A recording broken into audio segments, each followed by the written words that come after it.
बिस्मिल्लाहिर्रहमानिर्रहीम, अस्सलाम वालेकुम। खेलों की खबरों पर तबसरों और तजियों सजे स्कोर के एक और प्रोग्राम के साथ सैयद याह्या हुसैनी आपकी खिदमत में हाजिर है। पाकिस्तान क्रिकेट टीम को जुलाई से सितंबर के दरमियान वेस्ट इंडीज़ और इंग्लैंड की सरजमीन पर 5 टेस्ट मैच खेलने हैं। कौमी क्रिकेट टीम इस सिलसिले में तैयारियों के शुरुआत कर चुकी है और लाहौर में कोच सरफराज अहमद की ज़ेर निगरानी रेड बॉल टीम का कैंप अपने इख्तिताम की जानिब गामज़न है। इम्कान है कि दौरे वेस्ट इंडीज़ और इंग्लैंड के लिए एक ही टीम का ऐलान किया जाएगा और वेस्ट इंडीज़ रवानगी से पहले टेस्ट टीम का कैंप कराची के Hanif Mohammad high performance centre में लगने का इम्कान है। दौरे बांग्लादेश में 2 टेस्ट की सीरीज़ में शिकस्त के बाद हैट को सरफराज अहमद को तब्दील करने की कयास आराइयाँ दम तोड़ चुकी हैं। दूसरी जानिब टेस्ट स्क्वाड से शाहीन शाह अफरीदी, नोमान अली और हसन अली की छुट्टी हो चुकी है, जबकि साबिक टेस्ट कप्तान मोहम्मद रिजवान के दौरे वेस्ट इंडीज़ पर जाने या ना जाने के सिलसिले में अभी कुछ वसूख से कहना कबल वक्त होगा। बाएं हाथ के बल्लेबाज शान मसूद 36 साल के हैं। पाकिस्तान के लिए अब तक 46 टेस्ट, 9 वनडे और 19 T20 खेल चुके हैं। 2023 ICC वर्ल्ड कप में बदतरीन कारकर्दगी के बाद जब बाबर आजम क़यादत से मुस्ताफ़ी हुए तो उस वक्त के chairman Pakistan cricket board Chaudhry Zaka Ashraf ने शान मसूद को टेस्ट टीम का कप्तान मुकर्रर किया। शान मसूद की क़यादत में पाकिस्तान क्रिकेट टीम अब तक 7 टेस्ट सीरीज़ खेल चुकी है। इस दौरान बतौर कप्तान शान मसूद के साथ 5 हेड कोच बदलने का तजुर्बा भी हो चुका है। गुज़िश्ता माह दौरे बांग्लादेश में 2 टेस्ट की सीरीज़ में नाकामी के बाद बाएं हाथ के बल्लेबाज का बतौर कप्तान करियर खदशात से 2-4 दिखाई देता है। बोर्ड में शान मसूद की क़यादत के हवाले से तहफ़्फ़ुज़ात पाए जाते हैं। अलबत्ता दूसरी जानिब हकीकत यह है कि director high performance centre Aqib Javed, head coach Sarfaraz Ahmed और batting coach Asad Shafiq selection के मामला से बराह रास्त मुंसलिक हैं। ऐसे में सवाल यह है कि क्या कौमी टीम की नाकामी सिर्फ कप्तान शान मसूद के फ़ैसलों के साथ जोड़ना मुनासिब फ़ैसला होगा? और यही वो सवाल है कि शान मसूद के सिलसिले में बोर्ड ताहाल कोई फ़ैसला नहीं कर पाया है। सबसे अहम सवाल यह है कि शान मसूद अगर कप्तान ना भी रहे तब भी टीम में अपनी उम्दा बैटिंग फॉर्म और परफॉर्मेंस के बलबूते पर उनकी पोजीशन को कोई ख़तरा लाहक नहीं है। इस सूरत हाल में बोर्ड इस हवाले से संजीदगी से गौर कर रहा है कि शान मसूद को इस तनाजुर में क़यादत से अलहदा करना क्या वाकई मुनासिब फ़ैसला होगा, क्योंकि नए हैड कोच सरफराज अहमद पर भरोसे के बाद कप्तान शान मसूद को क़यादत से अलहदा करना अब बोर्ड के लिए कदरे आसान इक़दाम दिखाई नहीं देता। और इत्तलात के मुताबिक शान मसूद को फ़िलहाल बोर्ड ने क़यादत से हटाने से मुताल्लिक़ कोई हतमी फ़ैसला ताहाल नहीं किया है। शान मसूद ने बतौर कप्तान पाकिस्तान के लिए 16 टेस्ट मैचों में 2 सेंचुरियों और 10 निफ सेंचुरियों के साथ 1056 रन स्कोर कर रखे हैं। शान मसूद की कप्तानी में wicket keeper batter Mohammad Rizwan सबसे कामयाब बैटर हैं। दाएं हाथ के बैटर ने 15 टेस्ट में 1 सेंचुरी और 6 निफ सेंचुरियों के साथ 1157 रन स्कोर कर रखे हैं। साबिक कप्तान बाबर आजम शान मसूद की क़यादत में गैर मामूली कारकर्दगी का मुजाहरा करने में नाकाम रहे हैं। बाबर आजम ने 13 टेस्ट खेले, सिर्फ 5 निफ सेंचुरियाँ बना सके और उनके रन्स की तादाद 609 है। पाकिस्तान T20 टीम के कप्तान सलमान अली आगा ने शान मसूद की क़यादत में तमाम 16 टेस्ट मैच खेले हैं, 1 सेंचुरी और 8 निफ सेंचुरियाँ बनाई। सलमान अली आगा ने शान मसूद की क़यादत में 995 रन स्कोर कर रखे हैं। बाएँ हाथ के बल्लेबाज सऊद शकील ने शान मसूद की क़यादत में तमाम 16 टेस्ट मैच खेले हैं, 2 सेंचुरियों और 4 निफ सेंचुरियाँ बनाने में वो कामयाब रहे। सऊद शकील ने 16 टेस्ट मैचों में 927 रन बनाए हैं। बाएं हाथ के ओपनर इमामुल हक को शान मसूद की क़यादत में सिर्फ 5 टेस्ट मैच में शिरकत का मौका मिल सका, जहां इमामुल हक ने 2 निफ सेंचुरियों की मदद से 285 रन स्कोर किए हैं। तो सवाल यही है कि क्या पाकिस्तान टेस्ट टीम की हालिया नाकामियों का तमाम तर बोझ सिर्फ शान मसूद के कंधों पर डाल देना मुनसिफाना फ़ैसला होगा? गुज़िश्ता 2 बरसों के दौरान कौमी टेस्ट टीम न सिर्फ मुसलसल इंतज़ामी तब्दीलियों से गुजरी बल्कि कप्तान शान मसूद को 5 मुख्तलिफ हैड कोचेस के साथ काम करने का तजुर्बा भी करना पड़ा। सिलेक्शन पॉलिसियों में रद्दोबदल, कोचिंग स्टाफ की तब्दीलियाँ और स्क्वाड में मुसलसल तजुर्बात भी टीम की मजमूई कारकर्दगी पर असरअंदाज होते रहे। आदाद व शुमार पर नज़र डालें तो शान मसूद ने बतौर कप्तान 1000 से ज़ायद रन स्कोर कर रखे हैं। यही वजह है कि बोर्ड के लिए यह फ़ैसला आसान नहीं कि टीम की तमाम नाकामियों का ज़िम्मेदार सिर्फ कप्तान को करार दे दिया जाए। दूसरी जानिब दौरा वेस्ट इंडीज़ और इंग्लैंड पाकिस्तान क्रिकेट टीम के लिए एक नए इम्तिहान से कम नहीं। 5 टेस्ट मैचों में न सिर्फ सरफराज अहमद की कोचिंग बल्कि शान मसूद की क़यादत के मुस्तक़बिल का भी रुख मुतय्यन हो सकता है। अगर नताइज बेहतर आए तो तमाम सवालात वक्ती तौर पर दब सकते हैं, लेकिन अगर नाकामियों का यह सिलसिला जारी रहा तो फिर क़यादत के हवाले से बहस मज़ीद शिद्दत इख्तियार कर सकती है। फ़िलहाल हकीकत यही है कि पाकिस्तान क्रिकेट बोर्ड ने शान मसूद के मुस्तकबिल के बारे में कोई हतमी फ़ैसला नहीं किया। शायद इसकी सबसे बड़ी वजह यह है कि बोर्ड भी जानता है कि टेस्ट क्रिकेट में कामयाबी या नाकामी सिर्फ एक कप्तान की नहीं बल्कि पूरे निज़ाम की अक्कास होती है। अलबत्ता अब जब वेस्ट इंडीज़ और इंग्लैंड का मुश्किल दौरा सर पर खड़ा है तो शान मसूद के सामने चैलेंज भी वाज़ेह है और हदफ भी, क्योंकि टेस्ट क्रिकेट में मैच जीतने के लिए सिर्फ रन्स काफ़ी नहीं होते, कामयाबी का रास्ता 20 विकेटों से होकर गुजरता है। और इसी सोच की अक्कास खुद शान मसूद की सोच भी है और वो खुद कर भी रहे हैं। आपने जगल करना है एज ए टीम, आपने वे निकाल टीम टेस्ट क्रिकेट का जो फॉर्मूला है जो हमने पहले भी एक्सप्लेन किया हुआ है, आप 20 आउट किए बगैर टेस्ट मैच नहीं जीत सकते। पाकिस्तान क्रिकेट बोर्ड ने ताहाल टेस्ट कप्तान शान मसूद के हवाले से कोई फ़ैसला नहीं किया। पाकिस्तान टेस्ट टीम के साबिक कप्तान टेस्ट विकेट कीपर राशिद लतीफ़ से जब इस हवाले से हमने पूछा कि शान मसूद की कप्तानी के हवाले से उनकी क्या राय है, उन्होंने क्या कहा, आपको दिखाते हैं। पाकिस्तान टेस्ट टीम के कप्तान शान मसूद के हवाले से आपका क्या कहना है? क्या उनकी क़यादत के हवाले से अब वाक़िफ़ चाहिए, क्योंकि ऑप्शन सलमान अली आगा हैं जो ख़ुद बांग्लादेश में तवक्कुआत पर पूरा नहीं उतर सके। शान अगर बतौर बेटर टीम का हिस्सा है तो फिर कप्तान तब्दील करना आपके ख्याल में जायज़ फ़ैसला बनता है? देखिए, खबर अगर आना शुरू हो गई और आपकी जानिब से आ रही है तो कुछ ना कुछ तो हकीकत होगी इसके अंदर। और अच्छा फैसला तो नहीं बोलूंगा, दोनों एक जैसे ही कप्तान होंगे, प्लेयर भी दोनों एक जैसे ही हैं, लेकिन बेटर ऑप्शन उस वक्त होगा सलमान अली आगा का जब उसको वनडे की भी क़यादत देंगे। देखिए, वो डिजर्व करता है वनडे की क़यादत, T20 की नहीं करता था। हमारा आपका शो में आर्गूमेंट भी हुआ था, बात भी हुई थी, हमने लोगों को तफसीलात भी पहुंचाई थी, लेकिन वो वनडे के कप्तान बन सकते हैं। वनडे और टेस्ट के अगर बनते हैं तो 1 साल का उनको टाइम देना चाहिए, दोनों की कैप्टनसी, क्योंकि आगे आपका वर्ल्ड कप आ रहा है।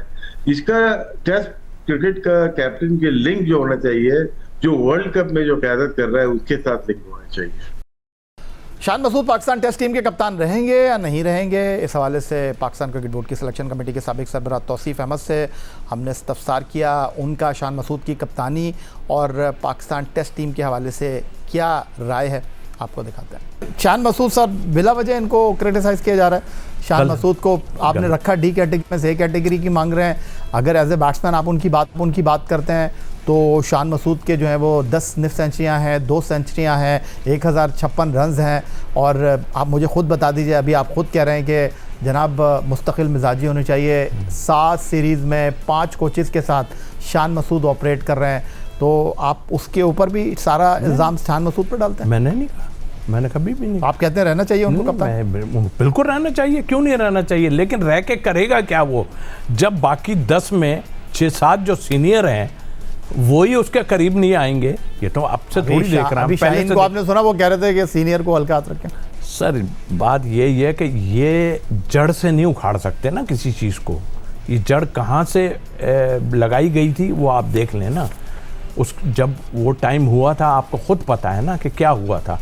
और उसके बाद कप्तानी के बकेड़ा आ गया, बाबर को हटाया, फिर ये किया, फिर वो किया, वो बना। इतने तो कप्तान हमारे यहाँ, सुबह उठो तो कोई और कप्तान, शाम उठो तो कोई और आ जाता है। तो शान की जहाँ तक आपने बात की, देखिए शान को मैं नहीं कहूँगा, देखिए वो जिस तरह का शरीफ और ये हमें भी कहते हैं, वो भाई शराफत का हमें थोड़ी कुछ लेना है। वो जो ग्राउंड में हो रहा है ना, वो भाई उसकी हेल्प तो करो। आप कहाँ हेल्प करिए, आपने हेल्प की, ये पता है आपको 15 में से पता नहीं 12 में से 14 हार गए या 12 हार गए आप, ये आपको आ रही है ख्याल। आप ग्राउंड में जो मूवमेंट है लोगों की, एक आदमी के ग्लव्स में लग के जा रहा है, कीपर साहब हैं वो, खैर अब उनको क्या कहूँ, उनके लिए इतना कुछ कह चुके हैं कि हम क्या, उनको यही नहीं पता चल रहा कि इसके लिए यूँ ये करने का फ़ायदा थोड़ी है भाई। आने वाले दिन पाकिस्तान टेस्ट कैप्टन शान मसूद के हवाले से अहमियत के हामिल है और फ़िलहाल कहा यही जा रहा है कि शान मसूद की क़यादत के हवाले से क्रिकेट बोर्ड ने कोई फ़ैसला ताहाल नहीं किया। मिलते हैं एक ब्रेक के बाद।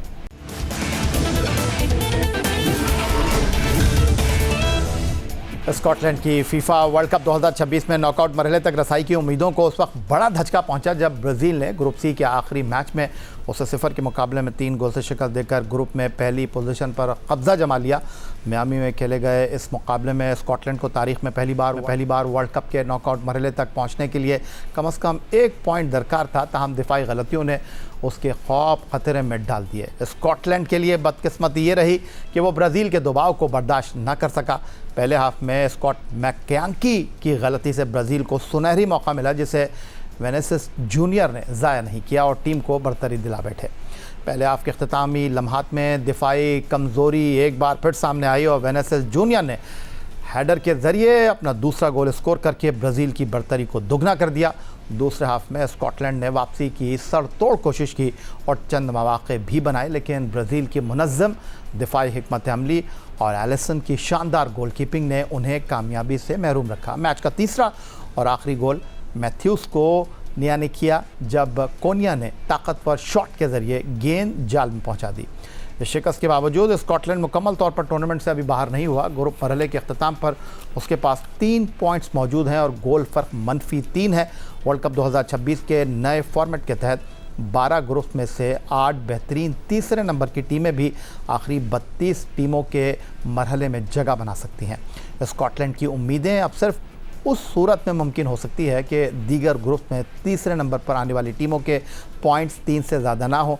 कई टीमें 3 पॉइंट्स पर ख़त्म करें तो स्कॉटलैंड का गोल फ़र्क उनसे बेहतर या कम से कम मुकाबले के काबिल रहे। आखिरी मैचों में बड़े मार्जिन की फतूहात या शिकस्तें स्कॉटलैंड के हक़ या ख़िलाफ़ जा सकती हैं। फीफा वर्ल्ड कप 2026 में बोस्निया एंड हर्ज़ोगोविना ने कतर को 1 के मुकाबले में 3 गोल से शिकस्त देकर पहली बार नॉकआउट मरहले तक रसाई की उम्मीदें रोशन कर लीं। सियाटल में खेले जाने वाले ग्रुप बी के इस अहम मुकाबले में बोस्निया ने आगाज़ से ही जारहाना खेल पेश किया और कतर के गोलकीपर मोहम्मद अबू अंदा को इब्तदाई मिनटों में मुतअद्दिद शानदार सेव्स करना पड़े। मैच का पहला गोल 29वें मिनट में 18 साल करीम अलाज हेगोविच ने किया, जिन्होंने 2 दिफाई खिलाड़ियों को चकमा देकर दूर से ज़बरदस्त शॉट के ज़रिए गेंद जाल की नज़र कर दी। सिर्फ 6 मिनट बाद बोस्निया की बरतरी दुगनी हो गई जब कप्तान एडन येको ने शॉट कतर के दिफाई खिलाड़ी सुल्तान अलबरीक से लगकर गोल में चली गई, जिसे ओन गोल करार दिया गया। कतर ने पहले हाफ के अख्ताम से कबल हसन सिदोस के गोल के साथ मुकाबले में वापसी की कोशिश की, ताहम दूसरे हाफ में बोस्निया के दिफा ने मेज़बानों को मज़ीद मौका न दिया। मैच के 80वें मिनट में मुतबादिल खिलाड़ी अरमीन माइश ने तीसरा गोल स्कोर किया और अपनी टीम की फतह यकीनी बना दी। इस कामयाबी के साथ बोस्निया ने ग्रुप मरहले का अख्ताम 4 पॉइंट्स के साथ किया। अगरचे गोल फ़र्क की बुनियाद पर वो कनाडा के बाद तीसरे नंबर पर रही, ताम बेहतरीन तीसरे नंबर की टीमों में शामिल होकर आखिरी 32 टीमों के मरहले में जगह बनाने की उम्मीदें बदस्तूर कायम हैं। दूसरी जानिब कतर सिर्फ 1 पॉइंट के साथ ग्रुप में आखिरी नंबर पर रहते हुए इवेंट से आउट हो चुका है। फीफा वर्ल्ड कप 2026 में 2 मेज़बान ममालिक कनाडा और मैक्सिको ने अपने शायकीन को खुशी की एक और वजह फराहम करते हुए आखिरी 32 टीमों के मरहले में जगह बना ली है। कनाडा अगरचे अपने आखिरी ग्रुप मैच में स्विट्ज़रलैंड के हाथों 1 के मुकाबले में 2 गोल से नाकाम रहा, ताहम ग्रुप बी में दूसरी पोजीशन हासिल करके पहली मरतबा वर्ल्ड कप की तारीख में नॉकआउट मरहले तक रसाई हासिल करने में कामयाब रहा। वैंको में खेले जाने वाले मुकाबले में स्विट्ज़रलैंड ने दूसरे हाफ के आगाज़ में ही रॉबन वगास और योहान मांजिमियो के गोल्स के साथ अपनी बरतरी को डबल किया। कनाडा ने मुतबादिल खिलाड़ी प्रमोस डेविड के ज़रिए 1 गोल किया, लेकिन वो शिकस्त से न बच सका। इस कामयाबी के साथ स्विट्ज़रलैंड ग्रुप बी में पहली पोजीशन हासिल करते हुए आखिरी 32 टीमों में जगह बनाने में कामयाब रहा, जबकि कनाडा को रनर अप की हैसियत से अगले मरहले का टिकट मिल गया। दूसरी जानिब मैक्सिको ने अपने शानदार खेल का सिलसिला बरकरार रखते हुए जमहूरिया चेक को 0 के मुकाबले में 3 गोल से शिकस्त देकर ग्रुप मरहले का अख्ताम 100% कामयाबी के साथ किया। मैक्सिको सिटी में खेले जाने वाले मुकाबले में मैच चावेज़ ने बैनुल-अक़वामी करियर का पहला गोल स्कोर किया, जबकि जूलियान कॉन्वेस और अलवार ने भी गेंद जाल की नज़र की। ग्रुप मरहले के अख्ताम पर मैक्सिको 9 पॉइंट्स के साथ ग्रुप ए में सरफहरिस्त रहा, जबकि कनाडा ने ग्रुप बी में दूसरी पोजीशन हासिल की। ये दोनों मेज़बान ममालिक ने अपने होम वर्ल्ड कप में कामयाबी के साथ आखिरी 32 टीमों के मरहले में रसाई हासिल कर ली है और अब उनकी नज़रें टाइटल की दौड़ में मज़ीद आगे बढ़ने पर मरकूज़ हैं। यही था आज का हमारा प्रोग्राम। एक्स अकाउंट पर आप हमें फॉलो कर सकते हैं, ईमेल कर सकते हैं, अपनी राय से आगाह कर सकते हैं score@jio.tv पर। इस दुआ, इस उम्मीद, इस तवक्को के साथ कि पाकिस्तान में खेल और खिलाड़ी तरक्की करते हैं। सैयद या हुसैन को स्कोर की पूरी टीम के साथ अगले प्रोग्राम तक के लिए इजाज़त दीजिए। अल्लाह हाफ़िज़।